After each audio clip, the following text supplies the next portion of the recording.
اس میں رسول اکرم صلی اللہ علیہ وسلم نے آدم علیہ السلام کی لمبائی 60 ہاتھ یعنی 60 میٹر اور چوڑائی 7 ہاتھ بیان فرمائی ہے۔ سبحان اللہ! سیدنا آدم کس قدر ضخیم اور عظیم مخلوق تھے۔ صحیح مسلم اور مسند احمد کی روایت میں ہے، اللہ نے آدم کو پیدا کیا تو اسے اپنی منشا کے مطابق کچھ عرصہ ڈھانچے کی صورت میں چھوڑے رکھا۔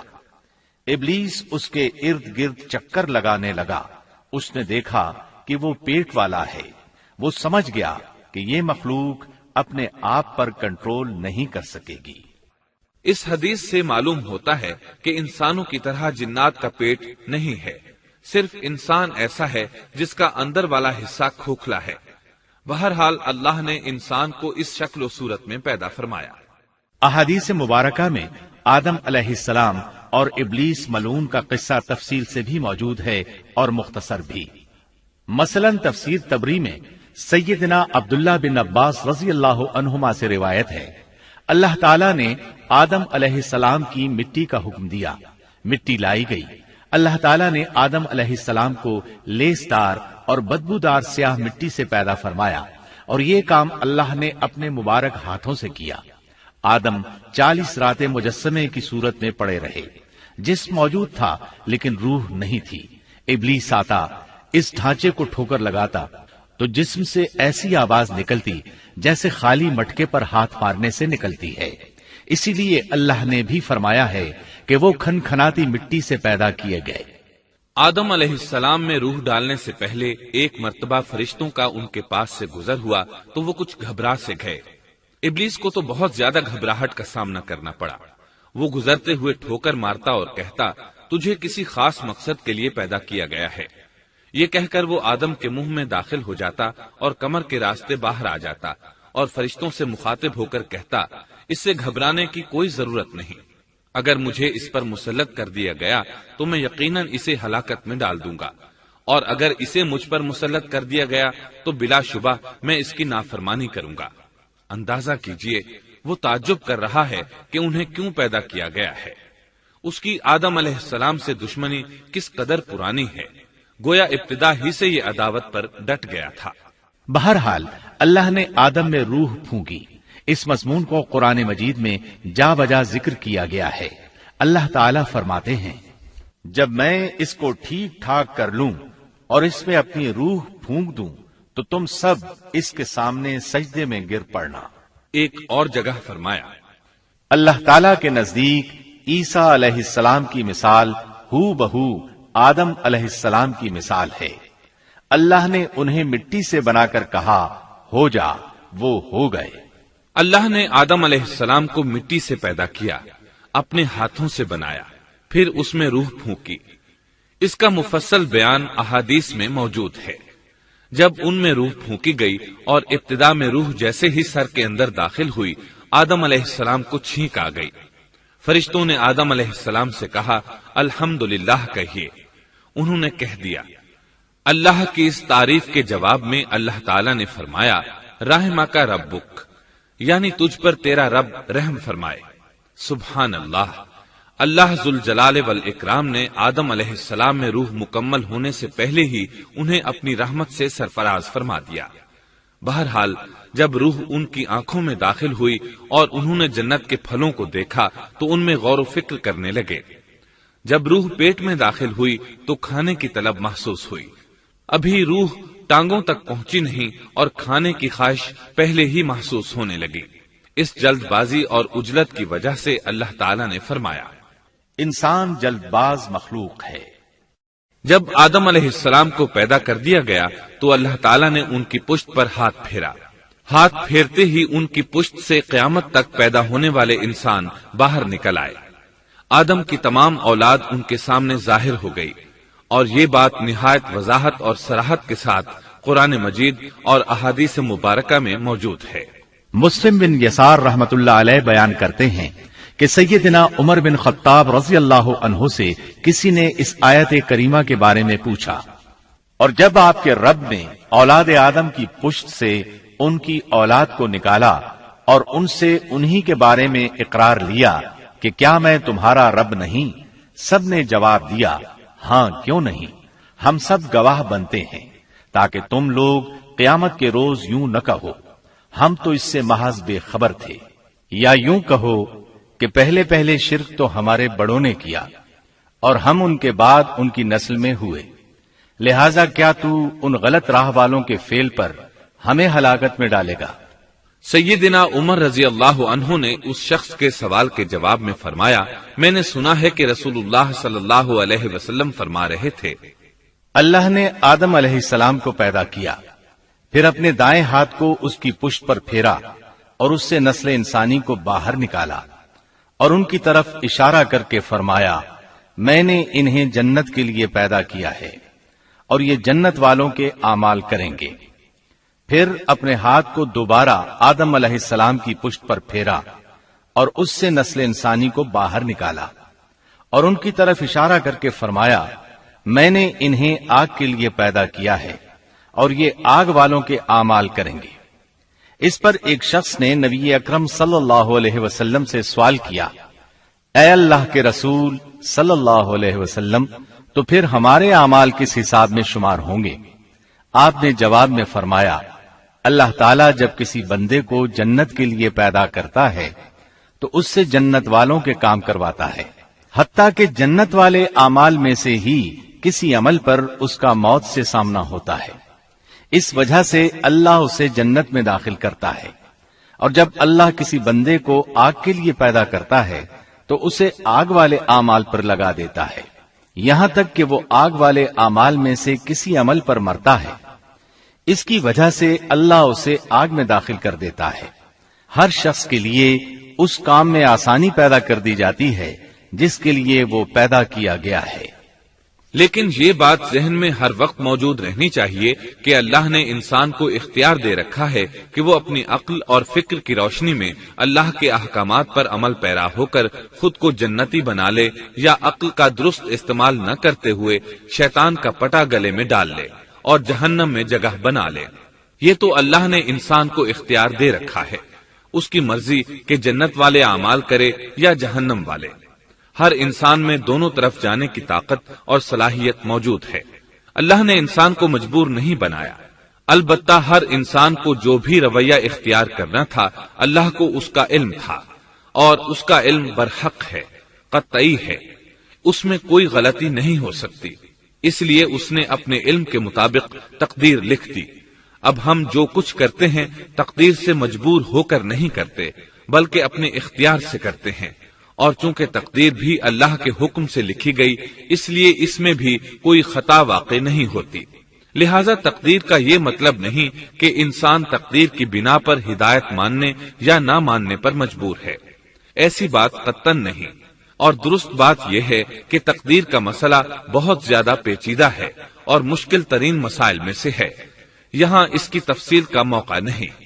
جب اللہ نے آدم علیہ السلام کو پیدا کر لیا اور اس میں اپنی روح پھونک دی تو فرشتوں کو حکم دیا کہ آدم کو سجدہ کرے۔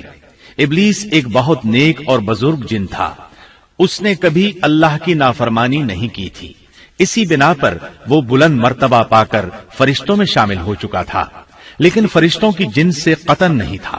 اللہ نے اسے اطاعت اور فرمان برداری کا صلہ دیا تھا، اس کی عزت اور اکرام کرتے ہوئے آسمان میں بسایا تھا، لمحہ بھر کے لیے بھی اس نے اللہ کی نافرمانی نہیں کی تھی، اور پھر اللہ نے آدم کو سجدہ کرنے کا حکم دیا، اور اس حکم کے مخاطب فرشتے اور ابلیس تھے۔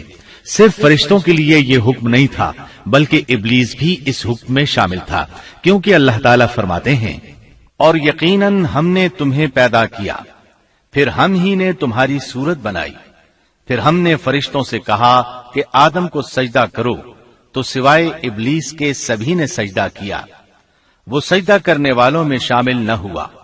اللہ تعالیٰ نے فرمایا، تجھے کس چیز نے سجدے سے روک دیا جبکہ میرا حکم تیرے لیے بھی تھا؟ تو اس سے ثابت ہوا اس حکم میں فرشتوں کے ساتھ ابلیس بھی شامل تھا، کیونکہ قرآن میں از امرتک کے الفاظ ہیں۔ اس کا مطلب ہے کہ میں نے تجھے حکم دیا تھا، اور پھر ابلیس نے جواب میں یہ نہیں کہا کہ تو نے تو مجھے حکم ہی نہیں دیا تھا، بلکہ اس نے سجدہ نہ کرنے کی وجہ یہ بتائی۔ اس نے کہا، میں سجدہ کیوں کروں میں اس سے بہتر ہوں، اس لیے کہ تو نے مجھے آگ سے پیدا کیا اور اسے مٹی سے۔ تو پھر کہا، اللہ نے حکم دیا تو اس سے نیچے اتر جا۔ غرض جب ابلیس نے نافرمانی کی، سرکشی اور تکبر کا مظاہرہ کیا تو اس وقت اللہ تعالیٰ اور اس کے درمیان مکالمہ ہوا۔ اللہ نے اس کی سرکشی دیکھ کر اسے سزا دیتے ہوئے فرمایا، اس جنت سے اتر جا، تجھے کوئی حق حاصل نہیں کہ تو اس جنت میں رہ کر تکبر کرے۔ ابلیس نے جواب میں کہا، مجھے قیامت کے دن تک مہلت دے دیجئے، یعنی اتنی لمبی عمر دے دیجئے کہ میں قیامت تک زندہ رہوں، موت نہ آئے۔ اللہ نے فرمایا، تجھے مہلت دے دی گئی، لیکن ایک وقت مقررہ تک۔ اور جب شیطان اس طرف سے مطمئن ہو گیا کہ اسے مہلت مل گئی، تب اس نے کہا، چونکہ تو نے مجھے گمراہ کر دیا ہے، اس وجہ سے میں قسم کھاتا ہوں کہ میں انسانوں کی گمراہی کے لیے تیرے سیدھے راستے پر بیٹھ جاؤں گا، پھر ان کے آگے سے، ان کے پیچھے سے، ان کے دائیں سے، ان کے بائیں سے، ان کے پاس آؤں گا، اور آپ ان میں سے اکثر لوگوں کو شکر گزار نہیں پائیں گے۔ اللہ تعالیٰ نے شیطان کا رد کرتے ہوئے فرمایا، یہاں سے ذلیل و خوار ہو کر نکل جا۔ ان میں سے جو شخص بھی تیرا حکم مانے گا میں ایسے تمام گمراہوں سے جہنم کو بھر دوں گا۔ جو انسان بھی تیرا پیروکار بنے گا وہ جہنم کا مستحق اور حقدار ٹھہرے گا۔ قرآن مجید میں دوسرے مقامات پر بھی اس گفتگو کو نئے پیرائے میں دہرایا گیا ہے۔ مثلاً اللہ نے فرمایا، یقیناً ہم نے انسان کو کھنکھناتی مٹی سے پیدا فرمایا ہے جو کہ سڑے ہوئے گارے کی تھی، اور اس سے پہلے ہم نے جنات کو لو والی آگ سے پیدا کیا۔ اور جب تیرے پروردگار نے فرشتوں سے فرمایا، میں انسان کو سیاہ بدبودار کھنکھناتی مٹی سے پیدا کرنے والا ہوں، جب میں اسے پورا بنا چکوں اور اس میں اپنی روح پھونک دوں تو تم سب اس کے لیے سجدے میں گر پڑنا۔ چنانچہ تمام فرشتوں نے سجدہ کیا سوائے ابلیس کے، اس نے سجدہ کرنے والوں میں شمولیت اختیار کرنے سے صاف انکار کر دیا۔ اللہ تعالیٰ نے فرمایا، اے ابلیس، تجھے کیا ہوا کہ تو سجدہ کرنے والوں میں شامل نہ ہوا؟ وہ بولا، میں ایسے انسان کو سجدہ نہیں کر سکتا جسے تو نے سیاہ بدبودار کھنکھناتی مٹی سے پیدا کیا ہے۔ اللہ تعالیٰ نے فرمایا، اب تو بہشت سے نکل جا، کیونکہ تو مردود ہے اور تجھ پر قیامت کے دن تک میری پھٹکار ہے۔ کہنے لگا، اے میرے رب، مجھے اس دن تک مہلت دے دے جس دن کے لوگ دوبارہ زندہ کیے جائیں گے۔ اللہ نے فرمایا، اچھا، اس مقررہ وقت کے دن تک تجھے مہلت دی گئی۔ کہنے لگا، اے میرے رب، چونکہ تو نے مجھے گمراہ کیا ہے، مجھے بھی قسم ہے کہ میں انسانوں کے لیے زمین میں گناہوں کو خوشنما بناؤں گا اور ان سب کو بہکا دوں گا، سوائے ان کے جو تیرے منتخب اور مخلص بندے ہوں گے، وہ میرے بہکاوے میں نہیں آئیں گے۔ اللہ نے فرمایا، ہاں، یہی مجھ تک پہنچنے کی سیدھی راہ ہے کہ مخلص بن جاؤ، میرے بندوں پر تجھے کوئی غلبہ نہیں ہوگا۔ البتہ جو گمراہ لوگ تیری پیروی کریں گے، یقیناً ان کے وعدے کی جگہ جہنم ہے۔ ایک اور مقام پر اللہ تعالیٰ فرماتے ہیں، جب ہم نے فرشتوں کو حکم دیا کہ آدم کو سجدہ کرو تو ابلیس کے سوا سب نے سجدہ کیا۔ اس نے کہا، کیا میں اسے سجدہ کروں جسے تو نے مٹی سے پیدا کیا ہے؟ اچھا دیکھ لے، اسے تو نے مجھ پر فضیلت دی ہے، اگر مجھے بھی تو نے قیامت تک ڈھیل دی تو میں سوائے چند لوگوں کے اس کی اولاد کو گمراہ کروں گا۔ اس پر اللہ نے فرمایا، جا، ان میں سے جو بھی تیرا فرمانبردار ہو جائے گا تو تم سب کی سزا جہنم ہے، جو پورا پورا بدلہ ہے۔ ان میں سے تو جسے بھی اپنی آواز کے ساتھ بہکا سکتا ہے بہکا لے، اور ان پر اپنے سوار اور پیادے چڑھا لا، یعنی اپنے گھڑ سوار لشکر اور پیدل لشکر کو چڑھا کر لے آ، اور اپنا ہر داؤ، ہر ترکیب اور ہر اسلحہ استعمال کر لے، اور ان کے مالوں اور اولاد میں بھی شرکت کر لے، اور تو انہیں دل بہلانے والے وعدے دے لے، یعنی ان کے برے اعمال بنا سنوار کر انہیں دکھا اور غلط خواہشات دلا، جنت، دوزخ اور دوبارہ زندہ نہ ہونے کے وعدے دے، اور ان سے شیطان کے جتنے بھی وعدے ہوتے ہیں سب کے سب سراسر فریب ہیں۔ یقیناً میرے سچے بندوں پر تیرا کوئی قابو اور غلبہ نہیں ہوگا، تیرا رب کارسازی کرنے والا کافی ہے۔ اسی طرح بہت سی آیات میں پہلی معصیت الہی کا ذکر کیا گیا ہے۔ سب سے پہلا نافرمان ابلیس ملعون تھا۔ وہ خبیث اللہ کے سامنے تکبر اور عناد سے بھرپور جواب دیتا رہا۔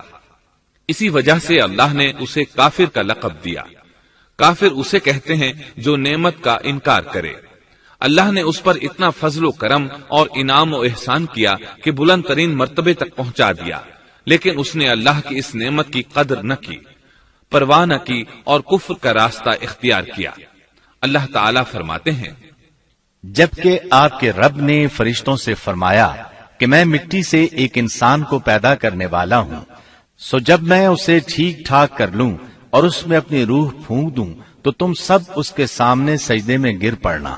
چنانچہ تمام فرشتوں نے سجدہ کیا مگر ابلیس نے نہ کیا اور اس نے تکبر کیا، وہ کافروں میں سے تھا۔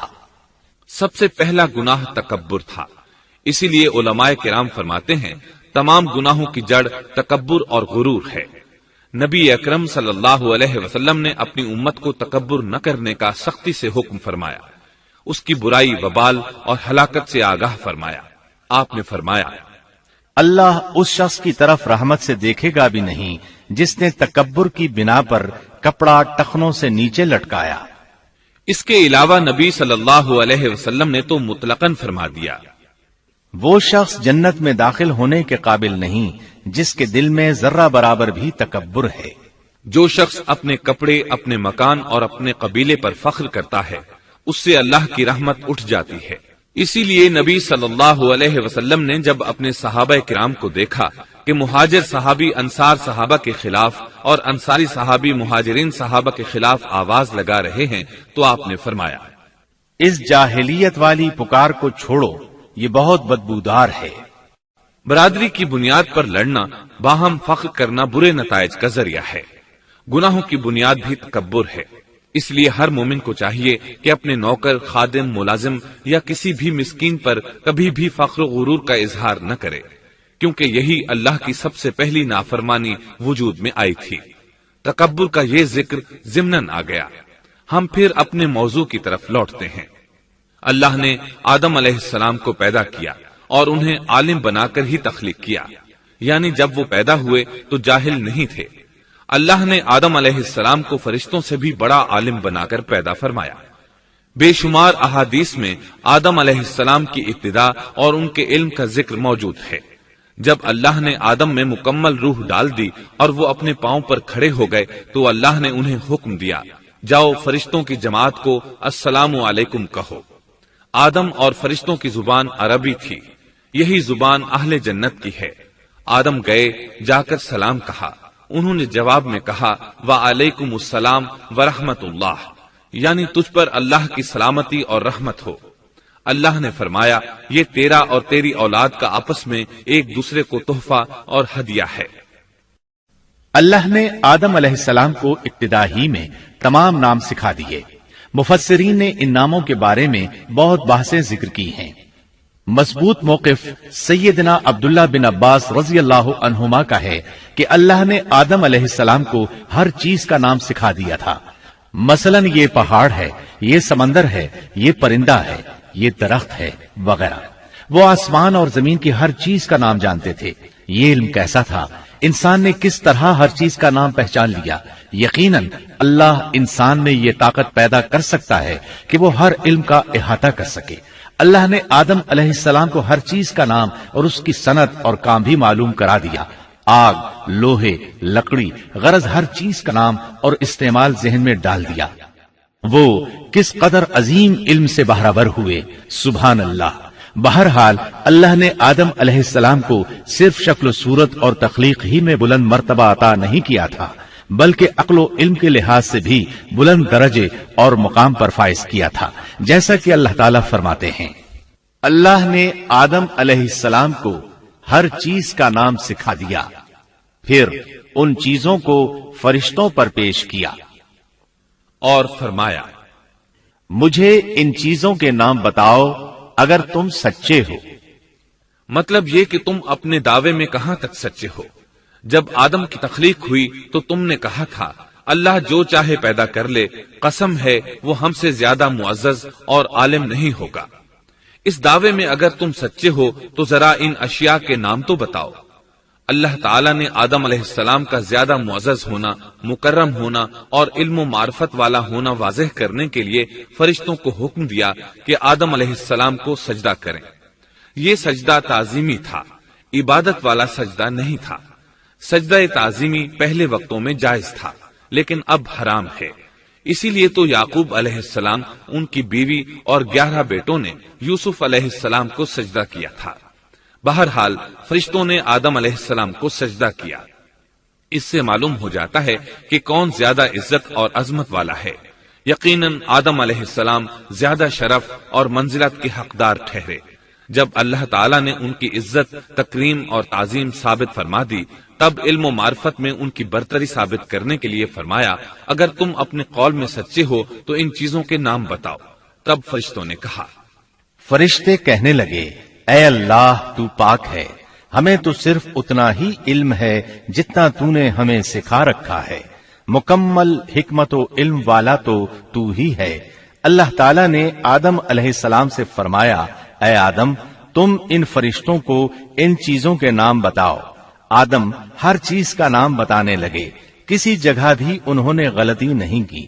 جب انہوں نے فرشتوں کو تمام چیزوں کے نام بتا دیے تو اللہ تعالیٰ نے فرشتوں کو مخاطب کر کے کہا، کیا میں نے تمہیں پہلے ہی نہیں کہہ دیا تھا کہ زمین اور آسمان کا غیب میں ہی جانتا ہوں، اور میرے علم میں ہے جو تم ظاہر کر رہے ہو اور جو چھپا رہے ہو۔ یہاں ذہن میں سوال ابھرتا ہے کہ فرشتے کیا چھپا رہے تھے؟ وہ راز والی بات یہی تھی کہ اللہ ہم سے زیادہ معزز اور عالم مخلوق پیدا نہیں کرے گا۔ واضح رہے، ہم آپ کو صرف واقعات ہی نہیں سنا رہے، صرف سیرت اور تاریخ ہی بیان نہیں کر رہے، بلکہ قرآن بھی پڑھ پڑھ کر سنا رہے ہیں۔ اور قرآن کو اس وقت تک سمجھنا محال ہے جب تک کہ ان واقعات کی تفصیل موجود نہ ہو۔ خیر، اس کے بعد اللہ تعالیٰ نے اماں حوا کو پیدا فرمایا۔ انہیں آدم علیہ السلام کے فوراً بعد پیدا نہیں فرمایا، بلکہ آدم علیہ السلام نے کافی عرصہ جنت میں تنہا بسر کیا، اور حدیث میں ہے کہ وہ وحشت محسوس کرتے تھے، تنہائی کو شدت سے محسوس کرنے لگے تھے۔ آخر کار ایک روز جب وہ سو رہے تھے تو اللہ تعالیٰ نے ان کی بائیں پسلی سے اماں حوا علیہ السلام کو پیدا فرمایا اور آدم علیہ السلام کا ہم سفر بنا دیا۔ اللہ فرماتے ہیں، اے لوگو، اپنے اس پروردگار سے ڈر جاؤ جس نے تم سب کو ایک ہی جان سے پیدا کر ڈالا، اور اس جان یعنی آدم علیہ السلام سے ان کی بیوی کو پیدا کیا۔ آدم علیہ السلام کے وجود ہی سے حوا کا وجود بنایا گیا، وہ کوئی الگ مخلوق نہیں تھی۔ جب آدم علیہ السلام بیدار ہوئے تو انہوں نے اپنے قریب ایک عورت کو بیٹھے دیکھا۔ پوچھنے لگے، تم کون ہو؟ حوا علیہ السلام نے کہا، عورت۔ آدم علیہ السلام نے پھر پوچھا، تجھے کس لیے پیدا کیا گیا ہے؟ وہ بولی، آپ کے لیے، تاکہ آپ مجھ سے سکون اور انس حاصل کریں۔ جب فرشتوں نے آدم علیہ السلام کو ایک عورت سے باتیں کرتے دیکھا تو کہنے لگے، اب ایک اور نئی مخلوق پیدا کی گئی ہے۔ آدم علیہ السلام نے ان مخلوقات کا نام تو بتا دیا تھا جو مشہور و معروف تھیں، ان کا نام پوچھنا چاہیے۔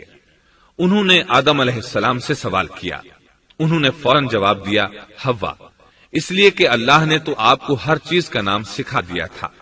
فرشتوں نے کہا، ان کا نام حوا کیوں رکھا گیا ہے؟ آدم علیہ السلام نے جواب دیا، اس لیے کہ اسے ایک زندہ چیز سے پیدا کیا گیا ہے، حیات کی نسبت سے حوا نام رکھا گیا۔ مسلم شریف میں ہے، سیدنا ابو ہریرہ رضی اللہ عنہ روایت کرتے ہیں کہ رسول اللہ صلی اللہ علیہ وسلم نے فرمایا، جو شخص اللہ اور آخرت کے دن پر ایمان رکھتا ہے، جب وہ کسی معاملے کے لیے حاضر ہو تو بھلائی والی بات کرے یا خاموش رہے، اور عورتوں کے بارے میں بھلائی کی وصیت حاصل کر لو، یعنی ان کے ساتھ اچھا سلوک کرو، کیونکہ عورت پسلی سے پیدا کی گئی ہے، اور پسلی میں زیادہ ٹیڑھا حصہ اوپر والا حصہ ہوتا ہے۔ اگر تم اس کو سیدھا کرنا چاہو گے تو توڑ ڈالو گے، اور اگر اس کو چھوڑ دو گے تو وہ اسی طرح ہمیشہ ٹیڑھی رہے گی۔ عورتوں کے بارے میں بھلائی کی وصیت حاصل کر لو۔ مطلب یہ کہ اسی حالت میں گزر بسر کرو، عورتوں کے بارے میں بھلائی کی وصیت حاصل کر لو۔ اس حدیث کا مطلب یہ ہے کہ عورتوں پر جبر کر کے زبردستی ان کی طبیعت کو بدلا نہیں جا سکتا، اور عورت ذات کو نہایت نرمی اور پیار سے رکھو۔ ان کی طبیعتوں میں ٹیڑھاپن ہے، وہ کبھی جذبات سے مغلوب ہو جاتی ہے اور عقل کھو بیٹھتی ہے۔ اگر کوئی اسے سیدھا کرنا چاہے تو اس سے لا تعلقی، دوری اور طلاق کی نوبت آ جائے گی۔ اگر اسے چھوڑ دو گے تو ٹیڑھاپن برقرار رہے گا۔ مرد کو بہت حوصلے سے اس صورتحال کو سنبھالنا چاہیے۔ احادیث میں سیدنا ابراہیم علیہ السلام کی زوجہ سیدہ سارہ علیہ السلام کا قصہ موجود ہے۔ وہ حوا علیہ السلام کے بعد کائنات کی سب سے زیادہ خوبصورت عورت تھی۔ احادیث سے یہ اشارہ ملتا ہے کہ حوا علیہ السلام ابتدائے انسانیت سے لے کر قیامت تک پیدا ہونے والی تمام عورتوں میں خوبصورت تھیں۔ اب ابلیس لگا اپنے وسوسے شروع کرنے۔ آدم اور حوا علیہ السلام دونوں اللہ کے حکم سے جنت میں تھے کہ شیطان نے انہیں پھسلانے کی کوشش شروع کر دی۔ اللہ تعالیٰ فرماتے ہیں، اور ہم نے کہہ دیا اے آدم تم اور تمہاری بیوی جنت میں رہو اور جہاں سے چاہو با فراغت کھاؤ۔ جنت بھی کیسی؟ اللہ فرماتے ہیں، وہ جنت کہ جس کی چوڑائی ہی آسمانوں اور زمین کے برابر ہے۔ سو اس جنت میں سے جو چاہو سو کھاؤ، کچھ بھی منع نہیں سوائے ایک درخت کے، چنانچہ ارشاد ہوا، اور ہم نے کہا اے آدم تم اور تمہاری بیوی جنت میں رہو، پھر جس جگہ سے چاہو با فراغت کھاؤ اور اس درخت کے پاس مت جاؤ ورنہ ظالموں میں سے ہو جاؤ گے۔ ایک اور جگہ فرمایا، اور جب ہم نے فرشتوں سے کہا کہ آدم کو سجدہ کرو تو ابلیس کے سوا سب نے سجدہ کیا۔ ابلیس نے انکار کیا تو ہم نے کہا اے آدم یہ تیرا اور تیری بیوی کا دشمن ہے، خیال رکھنا ایسا نہ ہو کہ وہ تم دونوں کو جنت سے نکلوا دے اور تو مصیبت میں پڑ جائے۔ یہاں تو تجھے آرام ہے، نہ تو بھوکا ہے اور نہ ننگا، اور نہ تو یہاں پیاسا ہوتا ہے، نہ دھوپ سے تکلیف اٹھاتا ہے۔ گویا اللہ نے سیدنا آدم علیہ السلام کو وسوسے سے پہلے ہی خبردار کر دیا تھا۔ ان آیات سے یہ بھی پتا چلا کہ انسان سے ابلیس کی عداوت اور دشمنی ابتدا ہی سے چلی آ رہی ہے، اور یہ بھی ثابت ہوا کہ جو لوگ کہتے ہیں کہ انسان ابتدا میں ننگا تھا ان کا قول صحیح نہیں، اس لیے کہ اللہ تعالیٰ نے جنت میں بھی آدم علیہ السلام پر لباس رکھا اور زمین میں بھی لباس نازل کر دیا، جیسا کہ اللہ تعالیٰ فرماتے ہیں، اے آدم کی اولاد ہم نے تم پر لباس کو نازل کیا جو تمہاری شرمگاہوں کو چھپاتا ہے اور زینت کا سبب بھی ہے، اور تقوی کا لباس اس سے بھی بہتر ہے۔ لہذا آدم ابتدا میں ننگے نہیں تھے، انہیں تو ننگے پن کا علم ہی نہیں تھا، نہ ہی ان کی بیوی کو برہنہ ہونے کا علم تھا۔ اللہ نے آدم علیہ السلام کو کامل نعمتوں سے نوازا، بھوک نہ پیاس، یہاں تک کہ پیاس کے اسباب سے بھی محفوظ، نہ گرمی اور نہ دھوپ، پھر بے انتہا حسن و جمال، مشقت نہ تکلیف، بدبختی نہ بدقسمتی۔ آدم اور حوا علیہ السلام کے دلوں میں وسوسہ ڈالنے کے بارے میں بھی قرآن نے روشنی ڈالی ہے۔ پھر شیطان نے ان دونوں کے دلوں میں وسوسہ ڈالا۔ یہ وسوسہ اس نے ان دونوں کو طمع دلانے کی صورت میں پورا کیا، اور یہ طمع دلائی کہ اس درخت کو کھانے سے ہمیشگی اور بقا ملتی ہے اور کبھی نہ ختم ہونے والی بادشاہت حاصل ہوتی ہے، اور اس وسوسے کا مقصد یہ تھا تاکہ ان کا پردہ بدن جو ایک دوسرے سے پوشیدہ تھا دونوں کے روبرو بے پردہ کر دے۔ ان کی شرمگاہوں کو ننگا کرنے کے لیے اس نے ایسا کیا۔ وہ دونوں کپڑے میں ملبوس تھے، ستر ڈھانپ رکھا تھا۔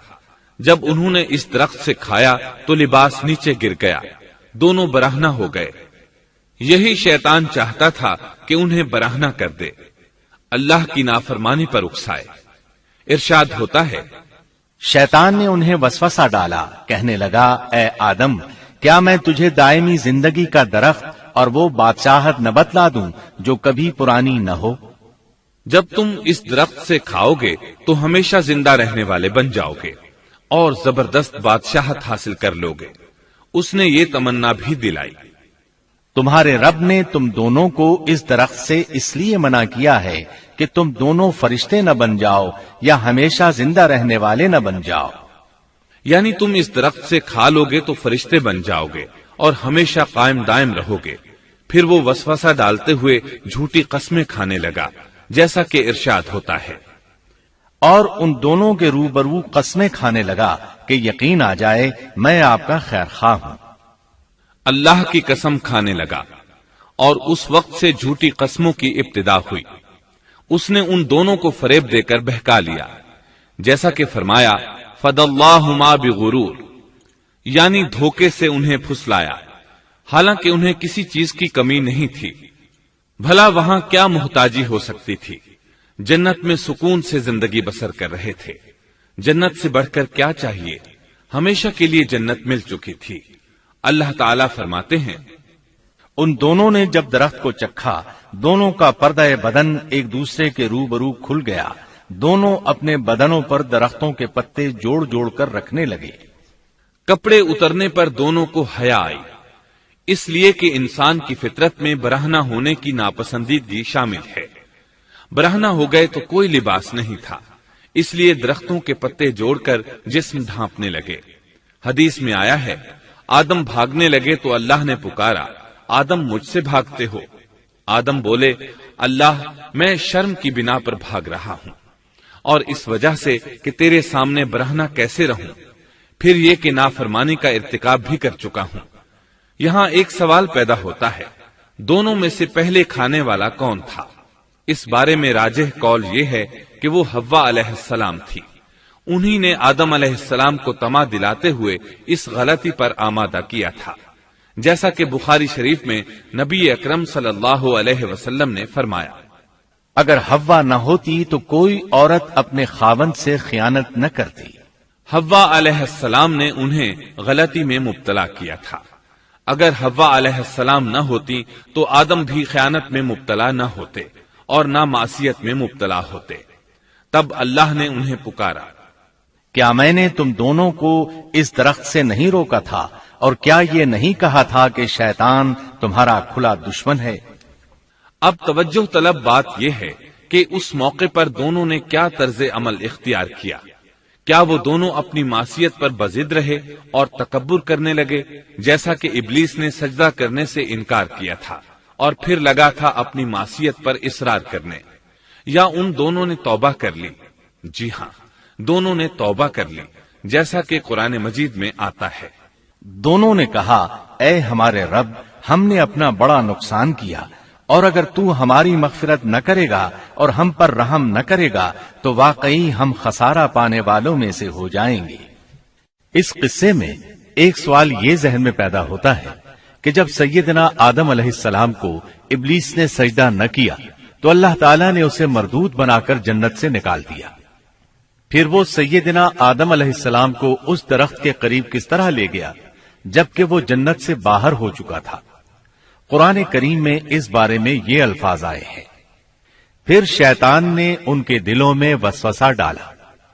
یہ وسوسہ اس نے کیسے ڈالا جبکہ وہ جنت سے نکالا جا چکا تھا؟ مفسرین نے اس کے جواب میں لکھا ہے کہ اس نے جنت سے باہر رہ کر یہ وسوسہ ڈالا تھا، جیسے آج کل تار اور بغیر تار کے آواز کو دور دراز علاقوں تک پہنچایا جا سکتا ہے، ایسے ہی شیطان نے اپنی طاقت سے یہ وسوسہ ان کے دلوں تک پہنچایا۔ لگے ہاتھوں ابلیس کی حقیقت بھی سن لیں۔ ابلیس کے لفظی معنی انتہائی مایوس کے ہیں۔ یہ راندہ درگاہ ہونے کے بعد ہمیشہ ہمیشہ کے لیے اللہ کی رحمت سے مایوس ہو گیا تھا، اس لیے اسے یہ لقب ملا، ورنہ روایات کی روح سے اس کا اصل نام عزازیل تھا۔ پہلے یہ جنات میں سے تھا، اپنے رب تعالی کی اطاعت سے نکل کر ابلیس ہوا۔ اس کا علم ناقص تھا، مزاج ناپاک تھا، وہ غرور اور تکبر میں مبتلا ہو گیا تھا۔ یہاں یہ بات بھی ذہن نشین کر لیں کہ انبیاء خطا اور گناہ سے پاک ہوتے ہیں، ان پر اللہ تعالی کی مستقل حفاظت اور نگرانی قائم رہتی ہے۔ اگرچہ انبیاء بھی انسان ہوتے ہیں اور تمام انسانی تقاضے انہیں لاحق ہوتے ہیں، لیکن ان کے عمل اور ارادے میں کسی قسم کی بدی اور شر کا عمل دخل قطعاً نہیں ہوتا۔ ان کا ہر قول اور عمل بلکہ ہر حرکت اور سکون کی حالت بھی انسانیت کے لیے بہترین نمونہ ہوتے ہیں۔ البتہ بشر ہونے کی وجہ سے بھول کا امکان ہوتا ہے، تاہم بھول ہو جانے کی صورت میں انہیں فوراً ہی خبردار کر دیا جاتا ہے۔ بھول ہو جانا بشری طبیعت کا خاصہ ہے۔ اللہ تعالیٰ نے ہر انسان کی فطرت میں یہ چیز رکھی ہے۔ انبیاء سے بھول چوک ہو جانے میں بھی اللہ تعالیٰ کی کئی ایک حکمتیں پوشیدہ ہیں۔ مثلا بہت سی قومیں اپنے نبیوں کے معجزات دیکھ کر ان میں ربوبیت کی صفات کی قائل ہو گئی، یہاں تک کہ بعض قوموں نے اپنے نبیوں کو اللہ یا اللہ کا بیٹا بھی جانا۔ جب انبیاء سے بھول اور لغزشیں ہوئیں تب گویا لوگوں پر یہ واضح کیا گیا کہ یہ الہ نہیں ہے۔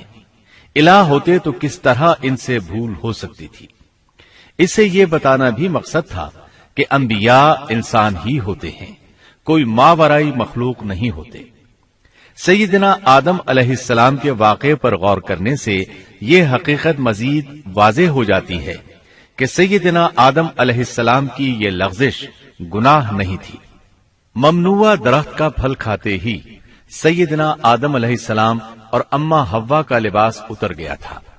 اللہ کا حکم ہوا، قال اهبطوا، جنت سے اتر جاؤ، تم آپس میں ایک دوسرے کے دشمن ہوگے اور تمہارے واسطے زمین میں رہنے کی جگہ ہے اور ایک وقت تک نفع حاصل کرنا ہے۔ فرمایا تم وہیں زندگی بسر کرو گے اور وہیں مرو گے اور وہیں سے دوبارہ نکالے جاؤ گے۔ قرآن مجید کے دیگر مقامات میں بھی اس قصے کی تفصیل موجود ہے۔ مثلاً فرمایا، اور اس سے قبل ہم نے آدم سے ایک عہد لیا تھا مگر وہ بھول گئے اور ہم نے ان میں کوئی عزم نہیں پایا۔ اللہ تعالی فرماتے ہیں، اور جب ہم نے فرشتوں سے کہا آدم کو سجدہ کرو تو ابلیس کے سوا سب نے سجدہ کیا، اس نے صاف انکار کر دیا۔ تو ہم نے کہا اے آدم، یہ تیرا اور تیری بیوی کا دشمن ہے، خیال رکھنا ایسا نہ ہو وہ تم دونوں کو جنت سے نکلوا دے اور تو مصیبت میں پڑ جائے۔ یہاں تو تجھے یہ آرام ہے کہ نہ تو بھوکا ہوتا ہے اور نہ ننگا، اور نہ تو یہاں پیاسا ہوتا ہے اور نہ دھوپ سے تکلیف اٹھاتا ہے۔ لیکن شیطان نے اسے وسوسے میں ڈال دیا، کہنے لگا میں آپ کو دائمی زندگی کے درخت اور وہ بادشاہت بتلاؤں جو کبھی پرانی نہ ہو۔ چنانچہ ان دونوں نے اس درخت سے کھایا، پس ان کے ستر کھل گئے اور وہ بہشت کے پتے اپنے اوپر چپکانے لگے۔ آدم نے اپنے رب کی نافرمانی کی، پس بہک گیا۔ پھر اس کے رب نے نوازا، اس کی طرف توجہ فرمائی اور اس کی رہنمائی کی۔ حکم ہوا تم دونوں یہاں سے اتر جاؤ، تم آپس میں ایک دوسرے کے دشمن ہو۔ اب تمہارے پاس جب کبھی میری طرف سے ہدایت پہنچے تو جو میری ہدایت کی پیروی کرے نہ تو وہ بہکے گا نہ تکلیف میں پڑے گا، ہاں جو میری یاد سے روگردانی کرے گا اس کی زندگی تنگی میں رہے گی اور بروز قیامت ہم اسے اندھا کر کے اٹھائیں گے۔ آدم علیہ السلام زمین پر اترے اور اپنے رب سے توبہ کے کلمات سیکھ لیے۔ وہ کلمات یہ ہیں، ربنا ظلمنا أنفسنا وإن لم تغفر لنا وترحمنا لنكونن من الخاسرين۔ اے ہمارے رب، ہم نے اپنا نقصان کیا اور اگر تو نے ہم پر مغفرت و رحمت نہ فرمائی تو ہم خسارہ اٹھانے والوں میں سے ہو جائیں گے۔ آدم علیہ السلام زمین پر اترے اور ان کے ساتھ حوا علیہ السلام بھی اتری اور ان کے ساتھ ہی ابلیس کو بھی اتارا گیا۔ یہ کس جگہ پر اترے اس بارے میں اختلاف پایا جاتا ہے، لیکن ابن عباس رضی اللہ عنہ کی بات راجح محسوس ہوتی ہے کہ آدم علیہ السلام کو ہند میں اور حوا علیہ السلام کو جدے میں اتارا گیا۔ جب آدم علیہ السلام اتر آئے تو حوا علیہ السلام کی تلاش شروع کر دی، زمین میں ان کی تلاش میں سرگرداں ہوئے۔ آخر کار میدان عرفات میں دونوں کی ملاقات ہو گئی۔ چونکہ میدان عرفات میں دونوں نے ایک دوسرے کی معرفت حاصل کی تھی اور ان کا آپس میں تعارف ہوا تھا، لہذا اسی مناسبت سے اس میدان کا نام عرفات مشہور ہو گیا۔ اللہ تعالیٰ نے زمین کے اندر انسانوں کو پھیلانا شروع کیا اور زمین کو مردوں اور عورتوں سے آباد کر دیا۔ امام طبری رحمت اللہ علیہ بیان کرتے ہیں کہ حوا علیہ السلام نے آدم علیہ السلام کے لیے 20 ولادتوں میں 40 بچوں کو جنم دیا۔ ہر بار 2 بچوں کو جنم دیتی تھی، ایک لڑکا ہوتا ایک لڑکی۔ سب سے پہلا جوڑا قابیل اور اس کی بہن قمیم کا تھا۔ پھر انسانوں کی افزائش شروع ہوئی، آبادی میں اضافہ ہونے لگا۔ اللہ نے آدم علیہ السلام ہی کو ان کا نبی متعین کر دیا، وہ انہیں دین سکھاتے رہے۔ اس وقت تمام لوگ موحد تھے، خالص توحید کو اپنانے والے تھے، یعنی کان الناس امۃ واحدہ، تمام لوگ ایک ہی امت کے تھے، ان میں شرک کا شائبہ بھی نہ تھا۔ ابن جریر اور ابن کثیر رحمہم اللہ نے ابو موسیٰ اشعری رضی اللہ عنہ کی روایت بیان کی ہے، اللہ نے جب آدم علیہ السلام کو جنت سے زمین پر اتارا تو انہیں ہر چیز کی کاریگری اور صنعت کا علم تھا۔ جب وہ اترے تو عالم بھی تھے، لباس میں ملبوس بھی تھے، کام کاج کے تمام طریقوں سے باخبر بھی تھے، لوہے، آگ، لکڑی اور کپڑے کے استعمال سے بھی بخوبی واقف تھے۔ ہمارے برعکس وہ ان کاموں کو اپنی ابتدا ہی سے جان چکے تھے، کیونکہ ہم سب لوگوں کا حال یہ ہے کہ جب تک سکھایا نہ جائے ہمیں کچھ نہیں آتا۔ آج کے دور میں بعض افریقی قبائل کے افراد وحشیانہ اور غیر مہذب زندگی گزارتے ہیں۔ علماء کا کہنا ہے کہ یہ لوگ زمین پر رہنے والوں میں سے گمراہ ترین انسان ہیں۔ انہوں نے بہترین زندگی ضائع کر دی اور گھٹیا زندگی کو پسند کیا۔ تہذیب و تمدن کا آغاز چونکہ ابتدائے آفرینش سے ہے، اس لیے ہر انسان کی فطرت میں تہذیب کی سوجھ بوجھ موجود ہے۔ بہرحال آدم علیہ السلام کے بعد انسانی مخلوق کی تعداد روز بروز بڑھتی چلی گئی اور انسانی کمزوریوں کی بنا پر گناہ شروع ہو گئے۔ زمین پر سب سے پہلے ہونے والی معصیت قابیل کے ہاتھوں اپنے بھائی حابیل کے قتل کی صورت میں سامنے آئی۔ اللہ تعالیٰ نے قرآن مجید میں قابیل اور اس کے بھائی حابیل کا قصہ بیان کیا ہے۔ قابیل قرخت اور درشت طبیعت کا مالک تھا، جبکہ اس کا بھائی حابیل رحم دل اور نرم طبیعت تھا۔ قابیل کھیتی باڑی کرتا تھا اور حابیل مویشی چراتا تھا۔ حابیل کے نرم دل ہونے کی ایک وجہ اس کا بکریاں چرانا تھا، کیونکہ ایک چرواہا اپنی بکری کو بھوکا دیکھ کر اسے چارہ کھلائے بغیر نہیں رہتا، نہیں وہ کسی بکری کو پیاسا دیکھ کر اسے بھول جاتا ہے۔ اپنے جانور پر اس کی طاقت سے زیادہ بوجھ بھی نہیں لادتا۔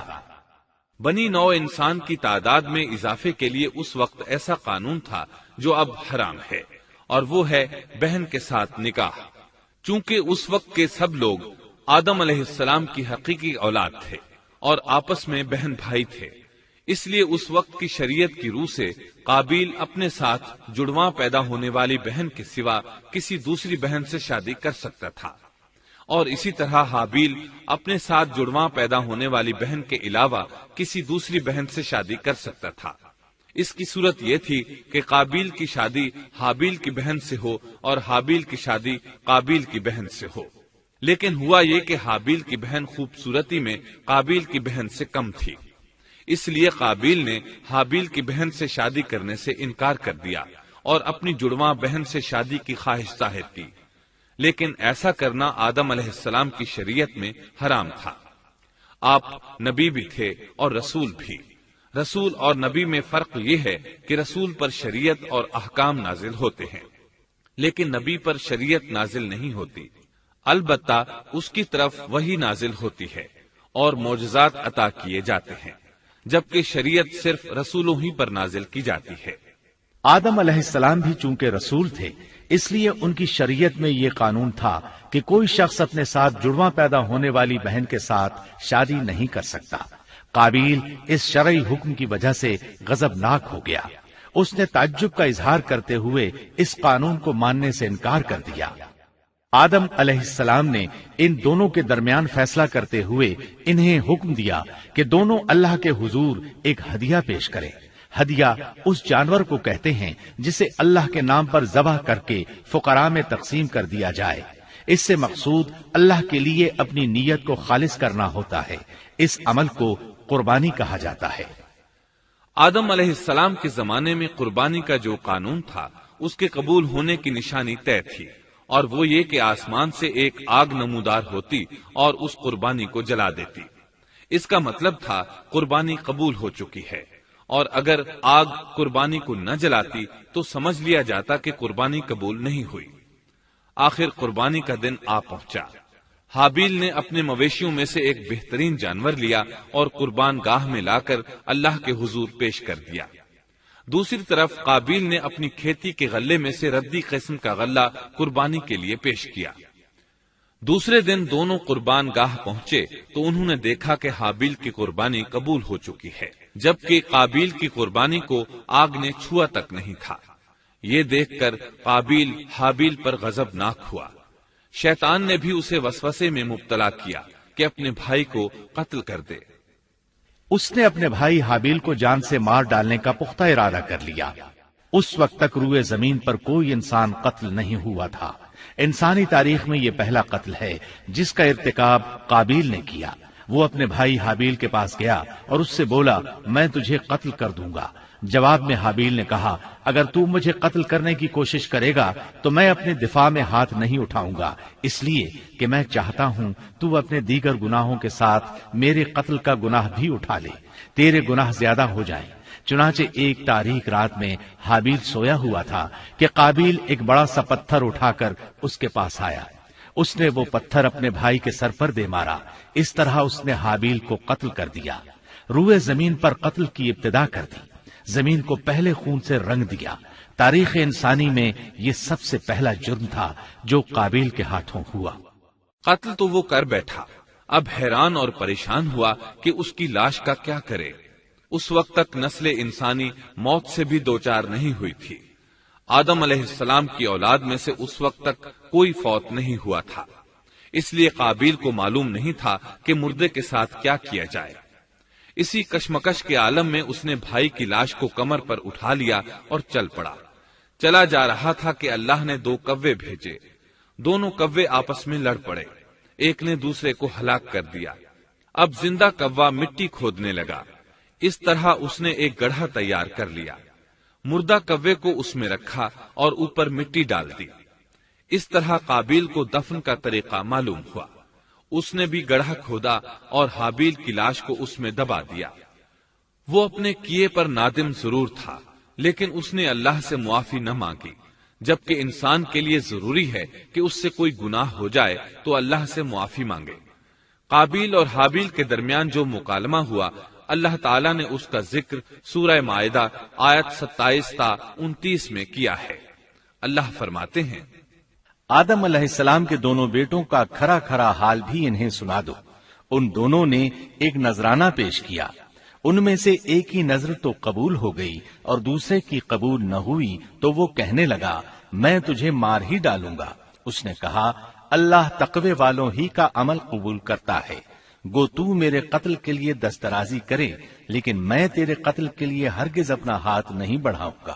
میں تو اللہ تعالی پروردگار عالم سے خوف کھاتا ہوں، میں تو چاہتا ہوں کہ تو میرا گناہ اور اپنا گناہ اپنے سر پر رکھ لے اور دوزخیوں میں شامل ہو جائے، ظالموں کا یہی بدلہ ہے۔ اس کا مطلب یہ تھا کہ تیرے اور گناہوں کے ساتھ میرے قتل کا گناہ بھی تیرے ذمہ لگے اور تو ظالموں میں سے ہو جائے۔ حابیل کے قتل کے بعد قابیل پر جو گزری اس کا ذکر اللہ نے سورہ مائدہ آیت 30 اور 31 میں کیا ہے۔ پس اسے اس کے نفس نے اپنے بھائی کے قتل پر آمادہ کر دیا اور اس نے اسے قتل کر ڈالا، اس سے وہ نقصان والوں میں سے ہو گیا۔ پھر اللہ تعالیٰ نے ایک کوے کو بھیجا جو زمین کھود رہا تھا تاکہ اسے دکھائے کہ وہ کس طرح اپنے بھائی کی ناش کو چھپا سکتا ہے۔ وہ کہنے لگا، ہائے افسوس، کیا میں ایسا کرنے سے بھی گیا گزرا ہو گیا کہ اس کوے کی طرح اپنے بھائی کی لاش کو دفنا دیتا۔ پھر تو بڑا ہی پشیمان اور شرمندہ ہوا۔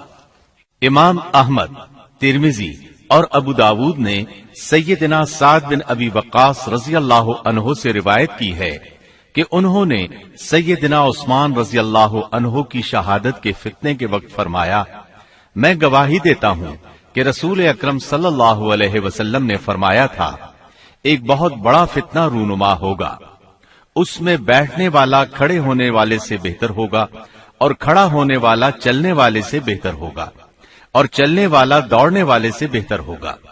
کسی نے کہا، اگر کوئی میرے گھر میں داخل ہو کر میری طرف ہاتھ بڑھائے تاکہ وہ مجھے قتل کر دے تو آپ صلی اللہ علیہ وسلم نے فرمایا، تو آدم علیہ السلام کے بیٹے کی طرح قتل ہو جا۔ یعنی اس فتنے میں قتل ہو جانا حابیل کی سنت پر عمل کرتے ہوئے خود ہاتھ نہ اٹھانا، قاتل کہلانے کی بجائے مقتول ہونے کو پسند کرنا۔ اسی طرح مسند احمد کی ایک روایت میں ہے، رسول اللہ صلی اللہ علیہ وسلم نے فرمایا، دنیا میں جب بھی کوئی ظلم سے قتل ہوتا ہے تو اس کا گناہ آدم علیہ السلام کے پہلے بیٹے قابیل کی گردن پر ضرور ہوتا ہے، اس لیے کہ وہ پہلا شخص ہے جس نے ظالمانہ قتل کی ابتدا کی اور یہ ناپاک طریقہ جاری کیا۔